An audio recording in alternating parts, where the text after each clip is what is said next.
Nicholas निक done अपने 40 के दशक में एक लापरवाह आदमी है जिसकी शादी एमी नाम की एक खूबसूरत पत्नी से हुई है। आज उनकी शादी की 5वीं सालगिरह है, लेकिन अन्य पतियों के विपरीत निक काफी उदास लग रहे हैं।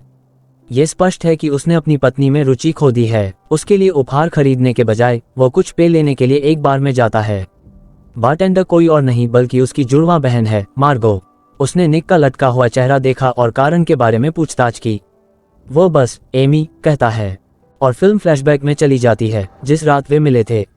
एमी, एक लोकप्रिय बाल लेखक, ने एक पुस्तक विमोचन कार्यक्रम आयोजित किया था और निक उपस्थित लोगों में से थे। दोनों संयोग से मिले और पुस्तकों में उनकी साझा रुचि के बारे में बातचीत करने लगे। निक खुद एक लेखक थे, लेकिन केवल पुरुषों की एक छोटी पत्रिका के लिए, जबकि एमी को लाखों लोग पसंद करते थे। जल्द ही वे बाहर चले गए और न्यूयॉर्क शहर की गलियों में घूमते रहे। निक ने एमी को प्रभावित करने के लिए अपने आकर्षण और अच्छे लुक का इस्तेमाल किया था और एक उचित समय पर उसने उसे चूमा। उन्होंने भावुक प्रेम करके अपनी रात को बंद कर दिया। वर्तमान में जैसे ही निक अपनी कहानी समझाना जारी रखता है, उसे अचानक अपने पड़ोसी का फोन आता है, ये कहते हुए कि उसकी बिल्ली बाहर है। निक जल्दी से घर जाता है और बिल्ली को वापस ले आता है।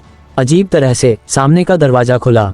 निक एमी को पुकारता है लेकिन वो कोई जवाब नहीं देती, इसलिए वो घर के चारों ओर तब तक खोजता है जब तक कि उसे एक टूटी हुई कांच की मेज नहीं मिल जाती। यह निक को चौंका देता है, इसलिए वो तुरंत मदद के लिए पुकारता है। कुछ ही समय बाद जासूस रोंडा अपने सहायक के साथ घटनास्थल पर पहुंचती है और जल्दी से काम पर लग जाती है। वो पूरे घर में छानबीन करती है और खून की कुछ बूंदों को असामान्य जगहों पर पाती है। फिर वह एमी के कमरे को देखती है और उसकी किताबें देखती है। यह महसूस करते हुए कि वह एक प्रसिद्ध लेखिका है, जासूस रोंडा उसके लापता होने को एक हाई प्रोफाइल मामले के रूप में मानने लगती है। बाद में वे सभी पुलिस स्टेशन पहुंचते हैं और निक को कुछ टेस्ट कराने के लिए कहा जाता है। एक बार जब वह कर लेता है तो जासूस रोंडा उसे आश्वासन देती है कि वे एमी को ढूंढ लेंगे। उसके क्रेडिट कार्ड को ट्रैक किया जा रहा है। सुराग की जांच के लिए एक फोरेंसिक टीम पहले से ही अपराध स्थल पर है। और सबसे महत्वपूर्ण बात यह है कि मदद के लिए अपील करने के लिए कल एक प्रेस कॉन्फ्रेंस आयोजित की जाएगी। आश्चर्यजनक रूप से निक को यह सब मजेदार लगता है और वह इसकी तुलना शो लॉ एंड ऑर्डर से भी करता है। जासूस रोंडा के लिए यह पहला लाल झंडा है, इसलिए वह उससे सवाल पूछने लगती है। हालांकि निक उनमें से कई का जवाब नहीं दे सकता, जैसे वह एमी का ब्लड ग्रुप, उसका पसंदीदा भोजन और यहाँ तक कि उसका उपनाम भी नहीं जानता। सभी निक जानते हैं कि एमी का कोई दोस्त नहीं था और वह अपना ज्यादातर समय किताबें पढ़ने में बिताती थी। इसके बाद हमें फिर से फ्लैशबैक में ले जाया जाता है। यह निक और एमी की शादी की पहली सालगिरह है और वे खुशी से रह रहे हैं।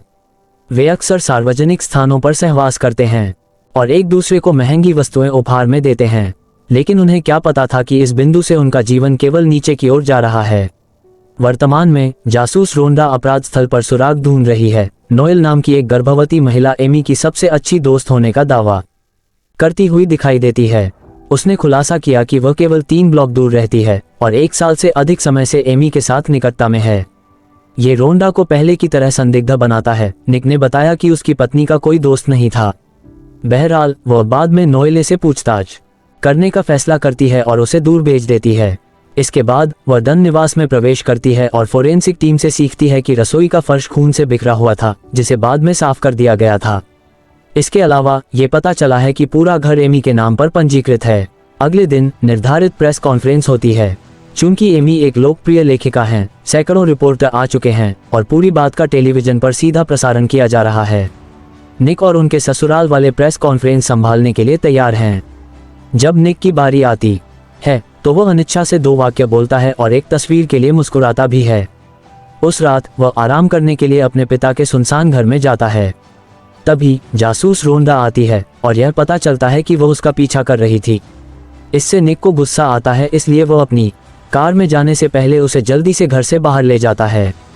इसके बाद एक और फ्लैशबैक दिखाया जाता है जहां दंपत्ति के खराब दौर से गुजरना शुरू हो गया है। अब एमी सब कुछ अपनी डायरी में लिख लेती है। दंपति निक की बीमार मां की देखभाल के लिए मिसौरी में उनके गृहनगर में स्थानांतरित हो गए हैं।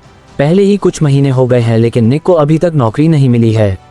यह एमी को उसके अमीर माता पिता से पैसे उधार लेने के लिए मजबूर करता है। चीजें बहुत तंग बजट पर चल रही हैं, लेकिन निक, जो बेरोजगार होने के आदी नहीं हैं, वीडियो गेम पर बेतहाशा पैसा खर्च करते हैं। एमी उसे प्रोत्साहित करने की कोशिश करती है कि अच्छे दिन आएंगे, लेकिन ऐसा लगता है जैसे उनकी सारी बातचीत बहस में बदल जाती है। फिलहाल एमी को गायब हुए 2 दिन हो चुके हैं। उसके माता पिता ने अधिक मदद करने वाले लोगों को आकर्षित करने के लिए एक कार्यक्रम आयोजित किया है और अपनी बेटी को खोजने के लिए सब कुछ कर रहे हैं। निक हालांकि हमेशा की तरह बेपरवाह है, यहाँ तक कि वो उपस्थित लोगों के साथ कुछ सेल्फी भी क्लिक करता है। उस रात निक ने अपनी बहन के साथ रहने का फैसला किया, पपराजी के झुंड से बचने के लिए मार्गो का स्थान जो उसे घेर रहा है।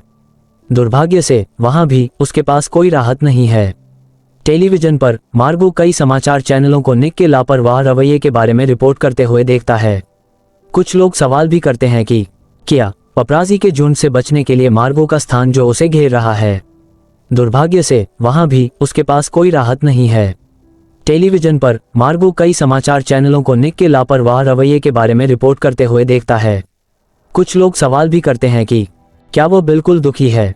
इसलिए मार्गो अपने भाई से इस बारे में भिड़ती है और निक गुस्से में जवाब देता है कि वो उसके लिए यह उम्मीद नहीं कर रहा था।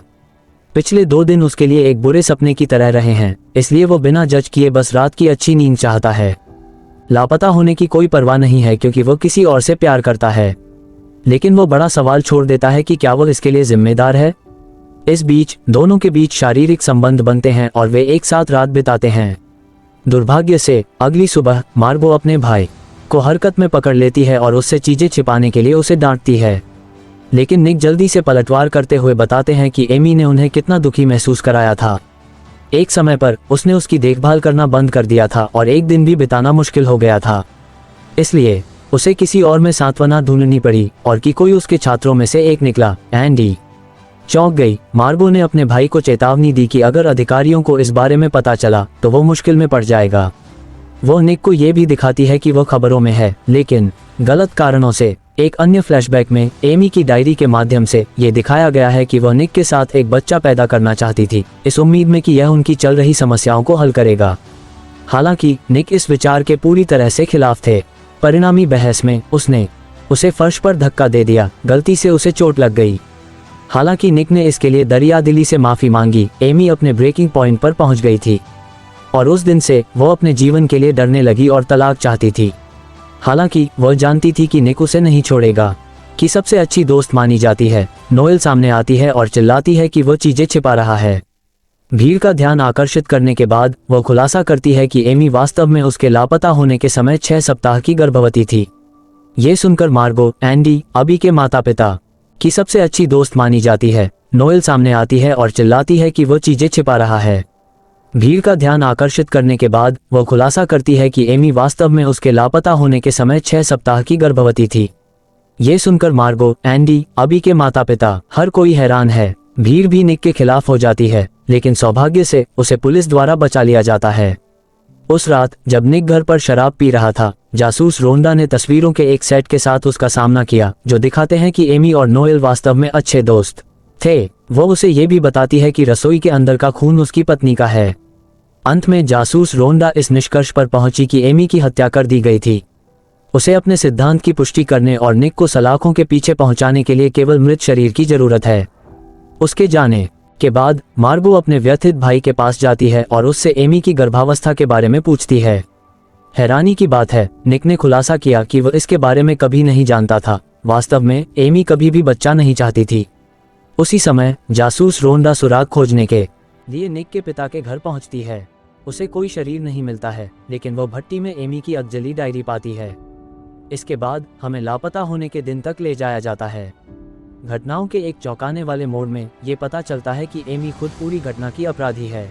सब कुछ जो उसके पति की गिरफ्तारी की ओर इशारा कर रहा है, उसके द्वारा सावधानीपूर्वक योजना बनाई गई थी। एमी की नजरों में निक ने उससे झूठ बोलकर, उसे धोखा देकर और उसका गौरव और पैसा छीनकर उसकी आत्मा को ले लिया। फिर हमें दिखाया जाता है कि कैसे उसने पूरी घटना का मंचन किया। सबसे पहले उसने गुप्त रूप से इलाके के मूर्ख पड़ोसी से दोस्ती की और उसे घर पर आमंत्रित किया।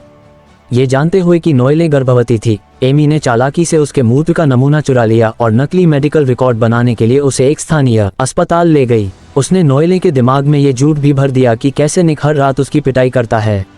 अपराध स्थल के लिए एमी ने अपने हाथ से खून के 2 थैले खींचे और उसे रसोई के फर्श पर बिखेर दिया। इसके बाद उसने इसे लापरवाही से झाड़ा ताकि पुलिस को इसका पता चल सके। अंत में एमी ने अपनी डायरी में नकली कहानियां लिखी और इसे पुलिस वालों के लिए छोड़ दिया। इसका मतलब है कि निक ने कभी उसके साथ मारपीट नहीं की, वास्तव में वह आक्रामक थी। जैसे ही एमी अपनी कार में ड्राइव करती है, वह बताती है कि उसने उस रात की निक को कुछ चीजें सुझाकर अपनी त्वरित सोच कौशल का प्रदर्शन करता है। अगर वह केस जीतना चाहता है तो सबसे पहले उसे यह सुनिश्चित करना होगा कि देश उसके पक्ष में है।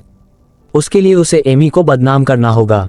टायना का कहना है कि पहला कदम यह होगा कि वह किसी ऐसे व्यक्ति को ढूंढे जिससे वह अतीत में पंगा ले चुकी थी और उनसे गवाही प्राप्त करे। निक बिल्कुल सही आदमी को जानता है।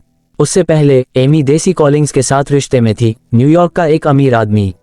दोनों अपने उच्च मानकों के कारण एक परिपूर्ण मेल थे, लेकिन जल्द ही देसी स्वामित्व बन गया। इसका नतीजा ये हुआ कि उनका ब्रेकअप हो गया और जब देसी ने फिर भी एमी का पीछा करना बंद नहीं किया तो उसे उसके खिलाफ एक निरोधक आदेश दायर करना पड़ा। लेकिन आज भी वह उन्हें पत्र लिखता है। निक इनमें से किसी एक पत्र के पते का उपयोग करता है और अपनी हवेली का दौरा करता है। लेकिन दुर्भाग्य से देसी अपने जीवन के प्यार के बारे में बुरा नहीं बोलना चाहता। एमी ने उसके साथ जो कुछ भी किया है, उसके बावजूद वो अब भी उसका बचाव करना चाहता है। दूसरी ओर एमी ने अपनी पहचान पूरी तरह से बदल दी है और अब एक छोटे से मोहल्ले में रह रही है। वो ज्यादातर अपने काम से मतलब रखती है और आसपास के सभी लोगों से दूर रहने की कोशिश करती है। हालांकि एक दिन वह गलती से पैसे की मोटी गड्डी गिरा देती है, जिसे उसके कुछ पड़ोसियों ने नोटिस किया। उस रात उन्हीं लोगों द्वारा उस पर हमला किया जाता है जो उसे मारते हैं और पैसे ले जाते हैं। केवल अच्छी बात यह है कि उन्हें इस बात का एहसास नहीं हुआ कि वो समाचार से गई लड़की है। लेकिन एमी मौका नहीं लेना चाहती है, इसलिए वह अपना सामान पैक करती है और जगह छोड़ देती है। उसके पास रहने के लिए कोई जगह नहीं है, इसलिए वह एकमात्र व्यक्ति को बुलाती है जो उसे बिना शर्त प्यार करता है, देसी कोलिंग्स। अगले दृश्य में दोनों एक कैसीनो में मिलते हैं और एमी जल्दी से उसके साथ छेड़छाड़ करना शुरू कर देती है। वह झूठ बोलती है। वह एमी को उसके निजी विला तक ले जाता है जो कहीं नहीं है। पूरी जगह पर कैमरे लगे हुए हैं, इसलिए एमी को खोजे जाने की चिंता नहीं करनी होगी। कहीं और पहली योजना विफल होने के बाद टायना निक को टेलीविजन पर लाइव होने और अपने अवैध संबंध के बारे में कबूल करने के लिए कहता है। इससे उसे बहुत सहानुभूति मिलेगी क्योंकि हर कोई एक ईमानदार आदमी को पसंद करता है। दुर्भाग्य से साक्षात्कार के दिन उन्हें एक बड़ा झटका लगता है। निक की प्रेमिका एंडी खुद खबर तोड़ता है। इससे निक एक खतरनाक स्थिति में आ जाता है। हालांकि कई लोगों का मानना है कि वह इसे नकली कर रहा है। एमी, जो विला से देख रही है, प्रभावित है। वह विशेष रूप से तब प्रभावित हुई जब निक ने उल्लेख किया कि मैं अपनी पत्नी को हमेशा के लिए प्यार करूंगा। अब उसके लापता होने के 21 दिन बाद, जिसके कारण देश भर में हंगामा मच गया है, एमी अपने पति के पास वापस लौटने के बारे में सोच रही है। हालांकि एक समस्या है, देसी वास्तव में उससे अपनी पत्नी होने की उम्मीद कर रहा है।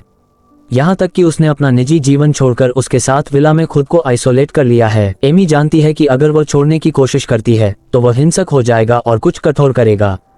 इसलिए वह एक तीर से दो शिकार करने का फैसला करती है। सबसे पहले वह बाथरूम के अंदर जाती है, इकलौती जगह जहाँ कैमरे नहीं हैं। फिर वह अपनी कलाई पर रस्सी के निशान छोड़ती है ताकि ऐसा लगे कि उसे बांध दिया गया है। दूसरे चरण के लिए वह अपने निजी अंगों को दागती है और खुद को चिल्लाते हुए रिकॉर्ड करने के लिए कैमरों में से एक के पास जाती है। बाद में जब देसी घर आता है तो वह उसे अपने साथ संबंध बनाने के लिए बहकाती है। जैसे ही वो विचलित होता है, एमी उसे बेरहमी से खत्म कर देती है। कहीं और निक के लिए चीजें गंभीर दिख रही हैं क्योंकि जासूस रोंडा ने पूरी डायरी को पढ़ लिया है और उसे गिरफ्तार करने की कगार पर है। लेकिन एक सुबह सब कुछ बदल जाता है। एमी घर के बाहर पहुंचती है, अभी भी देसी के खून से लथपथ है। इससे मामले का पूरा रंग बदल जाता है। निक, जो कुछ समय पहले अमेरिका का सबसे ज्यादा नफरत किया जाने वाला व्यक्ति था, अब निर्दोष है। शाम को डॉक्टर एमी की जांच करते हैं और निष्कर्ष निकालते हैं कि उसके साथ गलत व्यवहार किया गया था। निक जानता है कि वह एक बार फिर सबको धोखा दे रही है, लेकिन उसके पास इसे साबित करने के लिए कोई सबूत नहीं है। बाद में कई अधिकारियों के सामने एमी अपनी बेस कहानी सुनाती है। वह बताती है कि कैसे उसका प्रेमी देसी ने उसका अपहरण कर लिया और उसे कई हफ्तों तक बंधक बनाकर रखा। खबर वायरल हो जाती है और एक बार फिर एमी अमेरिका की प्यारी बन जाती है। निक और उसकी बहन को छोड़कर मार्गो, हर कोई उसकी सोप कहानी पर विश्वास करता है। अंतिम दृश्य में जोड़ा अपने घर वापस लौटता है और नाटक समाप्त हो जाता है। निक की नज़र में एमी एक कातिल है, लेकिन बाद वाला बताता है कि उसने उसे वापस पाने के लिए सब कुछ किया। हालांकि जो कुछ भी हुआ है उसके साथ, निक उसके साथ रहने से डरता है। वह उससे कहता है कि वह जा रहा है, लेकिन एमी ने धमकी दी कि अगर वह ऐसा करने पर विचार करता है तो वह उसका जीवन बर्बाद कर देगा। ये सुनकर निक को एहसास होता है कि वह इस पागल के साथ हमेशा के लिए फंस गया है। फिल्म समाप्त होती है जब वह एमी को सुला देता है और बाहर से दरवाज़ा बंद कर देता है। ये दर्शाता है